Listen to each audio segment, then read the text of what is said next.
പെറ്റതള്ള കണ്ണുനീരോട് ആൾക്കൂട്ടത്തിന്റെ നടുവിൽ മകൻ അടിയേൽക്കുന്നത് കണ്ടു നിന്നത് മകനെ കുർബാനയാക്കാനാണ്. നിങ്ങൾ ജെറുസലേമിൽ വിശുദ്ധ നാട്ടിൽ പോയിട്ടുണ്ടെങ്കിൽ ഒരു കിടങ്ങ് കാണാം. രാത്രി മുഴുവൻ അടികൊണ്ട് വേദനിച്ച് ശരീരം അവനെ വീണ്ടും വസ്ത്രം ധരിപ്പിച്ച് രാത്രി മുഴുവൻ ഒരു കിണറ്റിലേക്ക്, പൊട്ടക്കിണർ പോലൊരു കിടങ്ങിലേക്ക് കപ്പിക്കകത്ത് കയറിട്ട് തൊട്ടി കിണറ്റിലേക്ക് ഇറക്കുന്നത് പോലെ യേശുവിനെ കയറുകൊണ്ട് വരിഞ്ഞു കെട്ടി ഒരു കിടങ്ങിലേക്ക് ഇറക്കി രാത്രി മുഴുവൻ ആ കിടങ്ങിലാണ് ഇട്ടത്. ആ കിടങ്ങിപ്പോഴും ഉണ്ട് ജെറുസലേമിൽ. രാത്രി മുഴുവൻ അടികൊണ്ട് നുറുങ്ങുന്ന മരണവേദന എടുക്കുന്ന ശരീരവുമായി കണ്ണുനീരിലും ദുഃഖത്തിലും അവൻ പിടഞ്ഞത് കുർബാനയാവാനാണ്.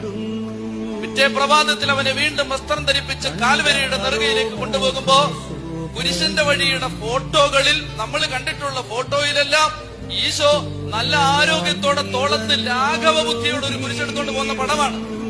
അതൊന്നും അല്ല കുരിശുമരണം.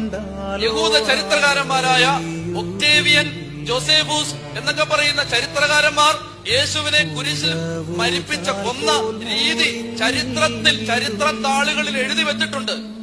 അതെങ്ങനെയാണെന്നറിയാമോ? നെടുകയുള്ള കുരിശിന്റെ ഭാഗം നേരത്തെ തന്നെ കാൽവരിയുടെ മുകളിൽ നാട്ടിവെച്ചിരിക്കും. കുറുകയുള്ള ഭാഗമാണ് ഈശോ ചുമക്കുന്നത്. അത് തോളിൽ വെച്ച് ചുമക്കുകയല്ല.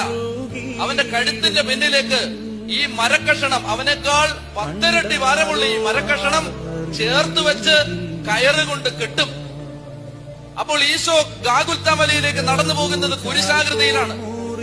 കുരിശിന്റെ വഴി പ്രാർത്ഥന ചൊല്ലിയിട്ടുള്ളവർക്കറിയാം. നമ്മൾ ഇങ്ങനെ വായിക്കും, അവൻ 3 തവണ വീണു.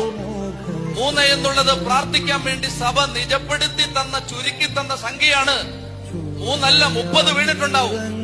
3 വീണാലും 30 വീണാലും 300 വീണാലും വീണവൻ വീണത് മുഖമിടിച്ചാണ്. മുഖമിടിച്ച് വീണത് കുർബാനയാവാനാണ്.